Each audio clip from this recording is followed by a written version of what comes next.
ನಾವು ದಿನಾ ಕಷ್ಟಪಡ್ತೀವಿ, ಓಡ್ತೀವಿ, ಗೆಲ್ಬೇಕು ಅಂತ ಕನಸು ಕಾಣ್ತೀವಿ. ಆದರೆ ಒಂದಿನ ಸುಸ್ತಾಗಿ ಕೂತಾಗ ಅನ್ಸುತ್ತೆ, ನಾನ್ ಮಾಡ್ತಿರೋದು ಸರಿಯಾ? ಯಾಕೆ ನನಗೆ ಇಷ್ಟೊಂದು ಕಷ್ಟ?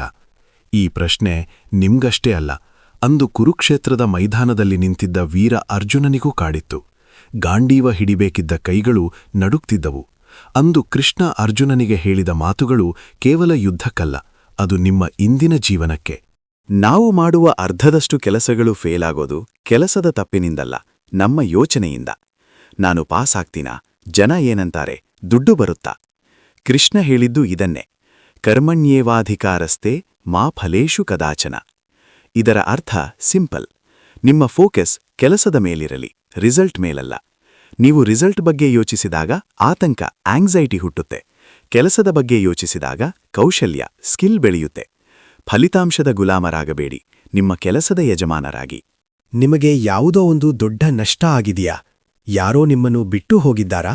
ಅಥವಾ ಅನ್ನುಕೊಂಡಿದ್ದು ಕೈತಪ್ಪಿದೆಯಾ? ಕೃಷ್ಣನ ಮಾತು ನೆನಪಿಡಿ, ಇಂದು ನಿನ್ನದು, ನಾಳೆ ಇನ್ನೊಬ್ಬರದ್ದು. ಬದಲಾವಣೆಯನ್ನೋದು ಈ ಜಗತ್ತಿನ ನಿಯಮ. ನೀವು ಯಾವುದನ್ನೂ ಶಾಶ್ವತವಾಗಿ ಹಿಡಿದಿಟ್ಟುಕೊಳ್ಳಲು ಸಾಧ್ಯವಿಲ್ಲ.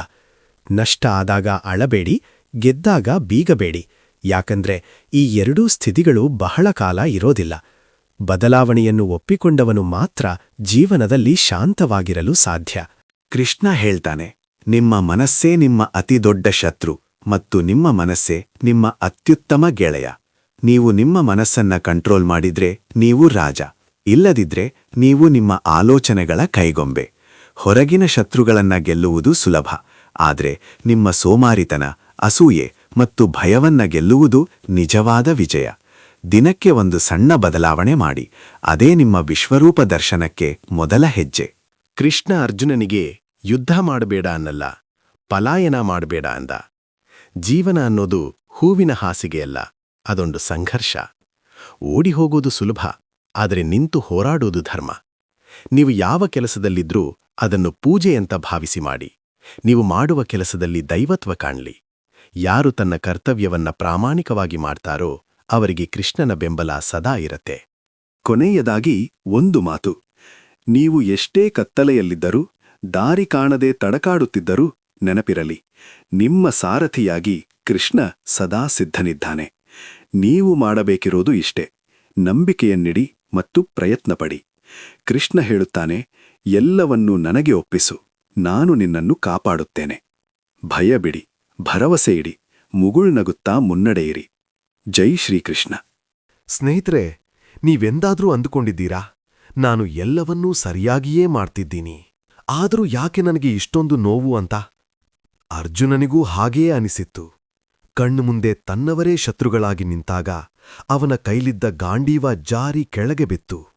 ಕಣ್ಣಲ್ಲಿ ಕಣ್ಣೀರು, ಮನಸ್ಸಿನಲ್ಲಿ ಸಾವಿರಾರು ಪ್ರಶ್ನೆಗಳು. ನನಗೆ ಈ ರಾಜ್ಯ ಬೇಡ, ಈ ಯುದ್ಧ ಬೇಡ ಅಂತ ಕೃಷ್ಣನ ಪಾದದ ಮೇಲೆ ಬಿದ್ದಾಗ ಕೃಷ್ಣ ನಗುತ್ತಾ ಒಂದು ಮಾತು ಹೇಳಿದ.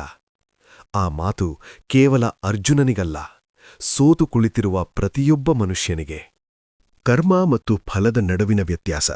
ನಾವು ಮಾಡುವ ಬಹುತೇಕ ತಪ್ಪು ಎಲ್ಲಿದೆ ಗೊತ್ತಾ? ನಾವು ಕೆಲಸ ಮಾಡೋ ಮೊದಲೇ ಅದರ ರಿಸಲ್ಟ್ ಬಗ್ಗೆ ಕನ್ಸು ಕಾಣ್ತೀವಿ. ನಾನೀ ಕೆಲಸ ಮಾಡಿದ್ರೆ ದುಡ್ಡು ಬರುತ್ತಾ, ಜನ ಹೊಗಳ್ತಾರಾ ಅಂತ ಯೋಚಿಸ್ತೀವಿ. ಕೃಷ್ಣ ಹೇಳ್ತಾನೆ, ಕರ್ಮಣ್ಯೇವಾಧಿಕಾರಸ್ತೆ, ಅಂದ್ರೆ ನಿನ್ನ ಅಧಿಕಾರ ಇರುವುದು ಕೇವಲ ಪ್ರಯತ್ನದ ಮೇಲೆ ಮಾತ್ರ. ಫಲಿತಾಂಶ ನಿನ್ನ ಕೈಯಲ್ಲಿಲ್ಲ. ಯಾವಾಗ ನೀವು ರಿಸಲ್ಟ್ ಬಗ್ಗೆ ಯೋಚಿಸುವುದನ್ನು ನಿಲ್ಲಿಸಿ ಕೆಲಸದ ಮೇಲೆ ಮಾತ್ರ 100ಕ್ಕೆ 100 ಗಮನ ಹರಿಸುತ್ತೀರೋ, ಆಗ ಯಶಸ್ಸು ನಿಮ್ಮನ್ನು ಹುಡುಕೊಂಡ್ಬರುತ್ತೆ. ರಿಸಲ್ಟ್ ಮೇಲೆ ಪ್ರೀತಿ ಬೇಡ, ನೀವು ಮಾಡುವ ಕೆಲಸದ ಮೇಲೆ ಪ್ರೀತಿ ಇರಲಿ. ಯಾವುದೋ ಶಾಶ್ವತವಲ್ಲ ಎಂಬ ಸತ್ಯ. ಜೀವನದಲ್ಲಿ ಏನನ್ನೋ ಕಳೆದುಕೊಂಡಾಗ ನಾವು ಕುಸಿದು ಹೋಗ್ತೀವಿ.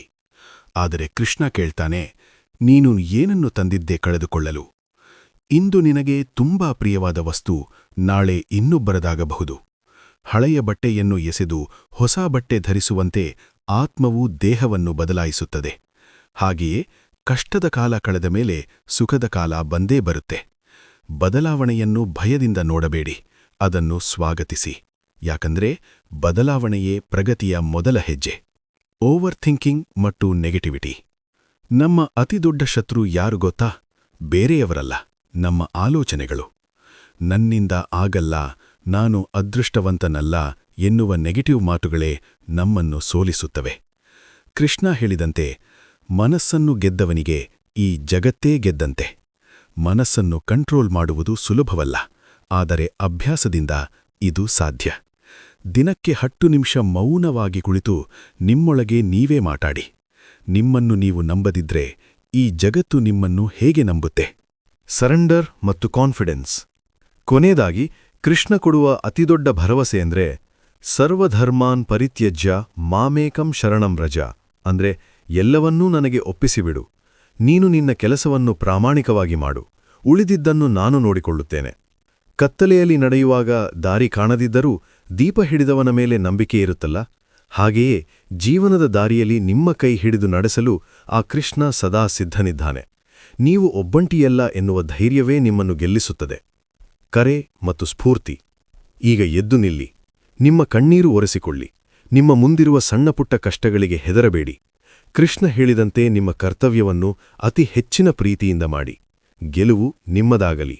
ಜೈ ಶ್ರೀಕೃಷ್ಣ.